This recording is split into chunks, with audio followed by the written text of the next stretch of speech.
वंदे पुरुषोत्तमम।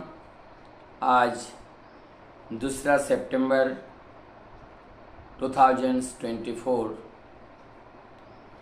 2 सितंबर आते ही एक बात याद आती है आगमनी उत्सव के बारे में। और आगमनी उत्सव परमपिता परम दयाल श्री ठाकुर अपने जन्मभूमि, अपने लीलाभूमि को छोड़कर 1 सितंबर हिमायतपुर पाबना से शारीरिक अस्वस्थता के कारण भक्तगण एवं स्वास्थ्य रक्षक डॉक्टरगण सभी लोगों ने विचार विमर्श किया कि जलवायु परिवर्तन ही एक मुख्य उपाय है जिससे ठाकुर जी का स्वास्थ्य रक्षा के लिए अत्यंत आवश्यक है और वो स्वास्थ्य रक्षा के लिए ज़्यादा अच्छा होगा। इसी बात को जानकर और ये एकमात्र बहाना ही है कि अस्वस्थता मुख्यतः ये परमपिता की लीला है जो तत्काल समझ में नहीं आया, बाद में लोगों ने इस बारे में समझा है। 1946 सुबह का समय, 2 दिन पहले तक किसी को कोई पता ही नहीं था कि परम दयाल श्री ठाकुर अपने आजीवन के लिए इस हिमायतपुर जन्मभूमि से विदा ले रहे हैं, जहाँ पर उनका बाल्य कैशोर यौवन बीता है। उस लीलाभूमि को छोड़कर आजीवन के लिए जा रहे हैं। इस बात का एहसास किसी को भी नहीं था। सभी लोग असहज तो थे ही। ठाकुर के बिना किस तरह से आश्रम लोगों को भाएगा, कष्ट हो रहा था। लेकिन प्रकृति का विडंबना, पुरुषोत्तम की लीला, वो स्वयं रचना करते हैं कैसे क्या होना है। परिस्थिति के बारे में आप सभी लोग विदित हैं, उस बारे में मैं और बताना नहीं चाहूँगा। प्रतिकूलताओं से भरा हुआ अपनों ने भी पुरुषोत्तम के साथ धोखा दिया, प्रतिकूलता उत्पन्न की। उनको वहाँ पर रहना बहुत ही मजबूर कर दिया था और आश्रम का विकास को देखकर लोगों के अंदर जलन, और जो हमारी सनातनी हिंदू भाई थे उन लोगों ने भी काफ़ी धोखा दिया। अपनों ने अपनों को धोखा दिया। पता नहीं युग युग में ऐसा ही समय और संयोग आता है।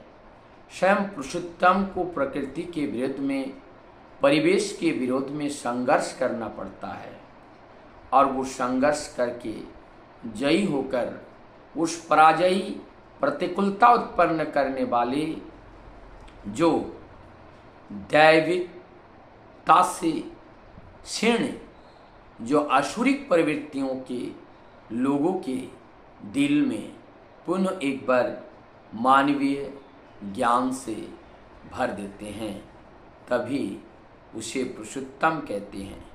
प्रतिकूलताओं से युद्ध करते हुए अनुकूलताओं में तब्दील करने का नाम ही है पुरुषोत्तम। परम दयाल श्री ठाकुर जी का 58 वर्ष की उम्र में अपने परिवारजनों के साथ और कुछ भक्तवृंद के साथ सुबह रवाना होते हैं। उस प्रस्थान की बेला पर प्रकृति भी पुष्प वृष्टि हो रही है और वहाँ पर मानो प्रकृति भी रो रही है, प्रकृति भी चिंतन के साथ प्रभु से कुछ बताना चाह रहे हैं। पद्मा नदी के जो पानी हैं वो भी लहराते हुए प्रभु के पद युगल को धोना चाहती हैं। वहाँ से परम दयाल से ठाकुर बस से, मिनी बस से करके वहाँ पर ईश्वरदी स्टेशन आते हैं। सुबह वातावरण प्रकृति दुर्योग के कारण समय से स्टेशन नहीं पहुँच पाते हैं। पहली ट्रेन, निर्धारित ट्रेन छूट जाती हैं, फिर दूसरे ट्रेन से वो नोयाटी पहुँचते हैं और ईश्वरदी नोयाटी पहुँचते हैं। वहाँ पर सभी लोग नाश्ता कराते हैं। वहाँ के गुरु भाई लोगों ने ठाकुर के आगमन पर वहाँ पर प्रसाद की व्यवस्था की और वहाँ पर सभी लोगों ने भोजन करने के बाद फिर गाड़ी को बदलते हुए जोशीडी के लिए रवाना हो गए। और सुबह के समय जोशीडी स्टेशन उतरते हैं। वहाँ से फिर बड़ल बंगलो के लिए एक दूसरी गाड़ी ठाकुर जी के लिए लाते हैं। उस गाड़ी में बैठकर ले जाते हैं, लेकिन बीच में वो गाड़ी खराब होती हैं। फिर दूसरी गाड़ी बुलाया जाता है, दूसरे गाड़ी से ठाकुर बड़ल बांगलू की ओर ले जाते हैं। और वहाँ पर भी प्रकृति की ओर से भव्य स्वागत, पुष्प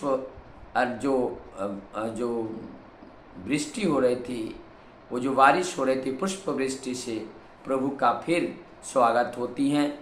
और वहाँ पर पहुँचते हैं और पहुँचने के बाद वो जो बड़ाल बांगलो और रंगीन भिला, केवल ये दो घर वहाँ पर ले रखे थे।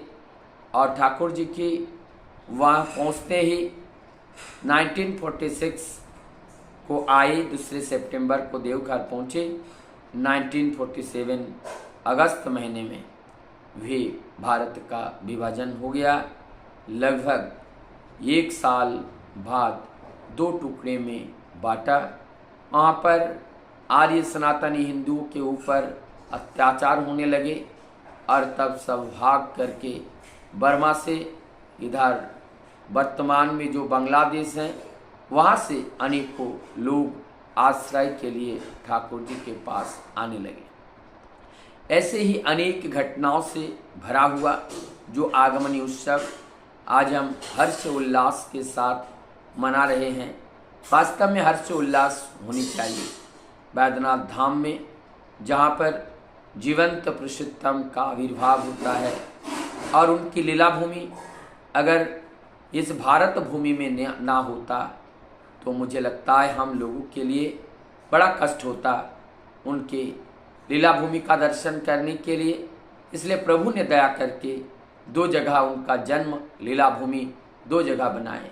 उनका लीला भूमि हिमायतपुर पाबना भी लीला भूमि है और उसके बाद के 58 वर्ष के बाद से जो 81 वर्ष 3 महीने तक की जो लीलाएं हैं वो लीला भूमि कहाँ पे हैं? वो लीला भूमि देवघर में है, देवघर धाम में है। तो हम सब का परम सौभाग्य है कि उन्होंने दया करके उनके इस लीला भूमि का उपभोग करने का सौभाग्य हम सबको प्राप्त हुआ है। यहाँ पर कुछ बातें आती हैं कि कैसे जीव का कल्याण होगा और जीव का कल्याण कैसे हो सकता है और किस में जीव का कल्याण होगा। परम दयाल श्री ठाकुर उनके जन्मभूमि का एक पार्ट, दूसरा उनका लीला भूमि का एक पार्ट जो आज भारतवर्ष में है। परम दयाल श्री ठाकुर जी कहते हैं, इस जीवन को किसने दिया? उस परम पिता ने दिया। इस जीवन जीने की शक्ति सामर्थ्य जिन्होंने दिया, जिन्होंने सब कुछ हमें दिया, तो हमारी इस जीवन के कल्याण के कारक भी वही हैं। इसलिए उनके शरण मनन चिंतन में जब हम रहते हैं निश्चित रूप से हमारा कल्याण होकर ही रहेगा। संसार में रहकर आत्म उन्नयन कैसे होगा, ये भी एक समस्या हम लोगों के सामने आते हैं। लेकिन परम दयाल श्री ठाकुर जी कहते हैं संसार में रहकर आत्म उन्नयन होना बहुत ही सहज है। हम अपने मन को अपने उस परम पिता की ओर लगा करके संसार के सारे दायित्व को निर्वहन करते हुए चलना है। जब सत्य के साथ संलग्न होकर हम जीवन यापन करते हैं तो निश्चित रूप से हमारी जीवन की सभी समस्याओं के समाधान के साथ साथ हमारी आत्म उन्नयन होता रहता है।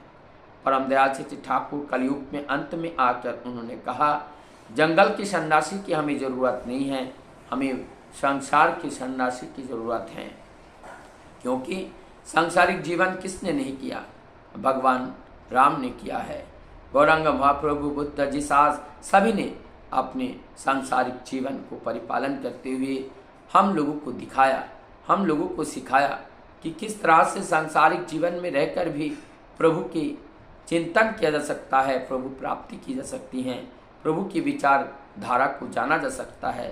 साधन मार्ग में हम अपनी सूरत अर्थात अपने आत्मचिंतन के द्वारा हम आत्म उन्नयन कर सकते हैं, इसमें कोई भी बाधा नहीं है। सभी को मेरा जय गुरु। वंदे पुरुषोत्तम।